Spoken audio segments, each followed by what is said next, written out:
নমস্কাৰ প্ৰিয় দৰ্শকসকল, বাস্তুশাস্ত্ৰ অনুসৰি ঘৰৰ কোনটো দিশত ধন টকা পইচা ৰাখিলে আৰ্থিক অভাৱ অনাটনে দেখা নিদিয়ে আৰু ঘৰৰ কোনটো বিপৰীত দিশত ধন ৰাখিলে ঘৰ এখনত সদায় আৰ্থিক অভাৱ অনাটন চলি থাকে। আজি আপোনালোকে এই ভিডিঅ'টোত সেই বিষয়ে জানিব পাৰিব। যদি আপোনাৰ ঘৰত ধন টকা পইচাৰ থবলৈ কোনো নিৰ্দিষ্ট লকাৰ নাথাকে, তেতিয়াহ'লে আপুনি ঘৰৰ কোনটো দিশত আপোনাৰ সাঁচতীয়া ধন ৰাখিব সেই বিষয়ে ভিডিঅ'টোত জানিব পাৰিব। অৱশ্যে যদি আপোনাৰ ঘৰত কোনো ধৰণৰ লকাৰ নাই, তেতিয়াহ'লে উত্তৰ দিশত ধন টকা পইচা ৰখাটো আপোনাৰ বাবে অত্যন্ত লাভদায়ক। উত্তৰ দিশ হৈছে কুবেৰৰ দিশ। সেই দিশত ধন টকা পইচাৰ ৰাখিলে ঘৰখনত আৰ্থিক অভাৱ অনাটনে দেখা নিদিয়ে।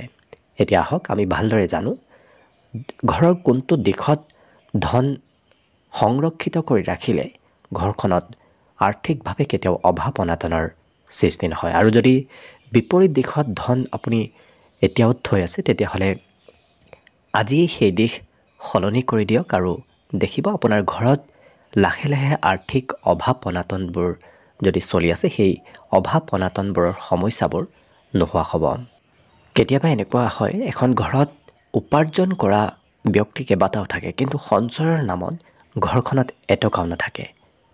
এইবোৰ কাৰণতে সঠিক দিশত ধন ৰখাটো অত্যন্ত প্ৰয়োজনীয়। সঠিক দিশত যেতিয়া আপুনি ধন ৰাখিব, তেতিয়া এনেধৰণৰ সমস্যাৰ পৰা আপুনি হাত সাৰিব পাৰিব। অৱশ্যে ঘৰত দক্ষিণ দিশত যদি আপুনি ধন থোৱা লকাৰটো ৰাখে, তেতিয়াহ'লে সেই দক্ষিণ দিশত থোৱা লকাৰৰ মুখখন যাতে উত্তৰ পিনে খোল খায়। উত্তৰ পিনে যেতিয়া খোল খাব, তেতিয়া আৰ্থিকভাৱে সেই ঘৰখনত অভাৱ অনাটনৰ সমস্যাবোৰ নোহোৱা হৈ পৰিব, ধন টকা পইচাৰ সঞ্চয় হৈ পৰিব। গতিকে দক্ষিণ দিশত যদি ৰাখে, তেতিয়াহ'লে উত্তৰ পিনে মুখ খোলা লকাৰ থোৱাটো অত্যন্ত প্ৰয়োজনীয়। একেদৰে যদি আপুনি পশ্চিম দিশত লকাৰ ৰাখে, তেতিয়াহ'লে পশ্চিম দিশত ৰাখিলে সেই লকাৰৰ মুখ যাতে পূব পিনে হৈ থাকে। পূব পিনে মুখ খোলাৰ সময়ত যাতে পূব পিনে লকাৰটোৰ মুখ থাকে, তেতিয়াহ'লেও আৰ্থিকভাৱে সেই ঘৰখনত এক পজিটিভ এনাৰ্জি সৃষ্টি হ'ব আৰু ঘৰখনৰ পৰা যি সমস্যা, আৰ্থিক সমস্যা আছে, সেই সমস্যাবোৰ নোহোৱা হ'ব। এতিয়া বাস্তুশাস্ত্ৰ অনুসৰি উত্তৰ দিশটো হৈছে কুবেৰৰ বসতিৰ স্থান। গতিকে আৰু পূব দিশটো হৈছে ইন্দ্ৰ দেৱতাৰ বসতিৰ স্থান। গতিকে দুয়োটা দেৱতাই হৈছে ধন টকা পইচাৰ প্ৰভুত্ব ৰখা দেৱ দেৱতা। গতিকে এই দুই দিশত মুখ কৰি যদি আপুনি লকাৰটো খোলে, তেতিয়াহ'লে সেই লকাৰত থোৱা ধন কেতিয়াও নোহোৱা হৈ নাযায়। ধন টকা পইচাৰ অভাৱ অনাটনে কেতিয়াও দেখা নিদিয়ে। আৰ্থিক স্থিতি ঘৰখনত লাহে লাহে বৃদ্ধি পাবলৈ ধৰে।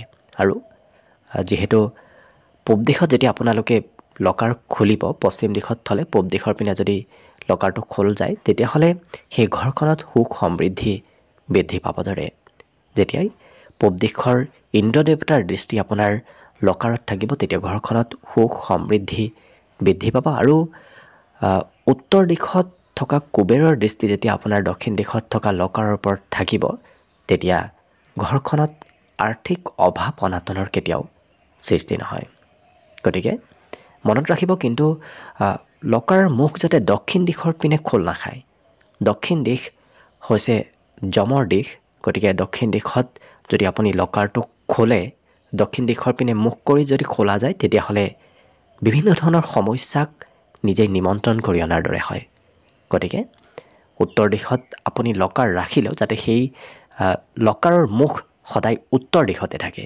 দক্ষিণ দিশৰ পিনে যাতে কেতিয়াও খোলা নহয়। দক্ষিণ দিশত খোল খালে যমক আমন্ত্ৰণ কৰা হয় আৰু সেই ঘৰখনৰ বাবে আৰ্থিক অভাৱ অনাটনৰ কেতিয়াও পৰিসমাপ্তি নকৰে। গতিকে আশা কৰিছোঁ আপোনালোকে ঘৰৰ এইকেইটা স্থানত ধন থোৱা যি লকাৰ আছে, নতুবা ধন থোৱাৰ আপুনি চেষ্টা কৰিব। তেতিয়া দেখিব ঘৰখনত সকলো প্ৰকাৰৰ অভাৱ অনাটন লাহে লাহে নোহোৱা হৈ পৰিব। বিশেষকৈ আৰ্থিক অভাৱ অনাটনে লাহে লাহে আপোনাৰ ঘৰখনৰ পৰা ত্যাগ কৰিব। গতিকে আশা কৰিছোঁ ভিডিঅ'টোৰ পৰা কিছু কথা হ'লেও আপোনালোকে জানিব পাৰিলে। আৰু এনেধৰণৰ ভিডিঅ'বোৰ সদায় পাই থাকিবৰ বাবে চেনেলটো ছাবস্ক্ৰাইব কৰি ৰাখিব আৰু কমেণ্ট বক্সত আপোনালোকৰ নিজৰ মতামতবোৰ দিবলৈ একেবাৰে নাপাহৰিব। ধন্যবাদ।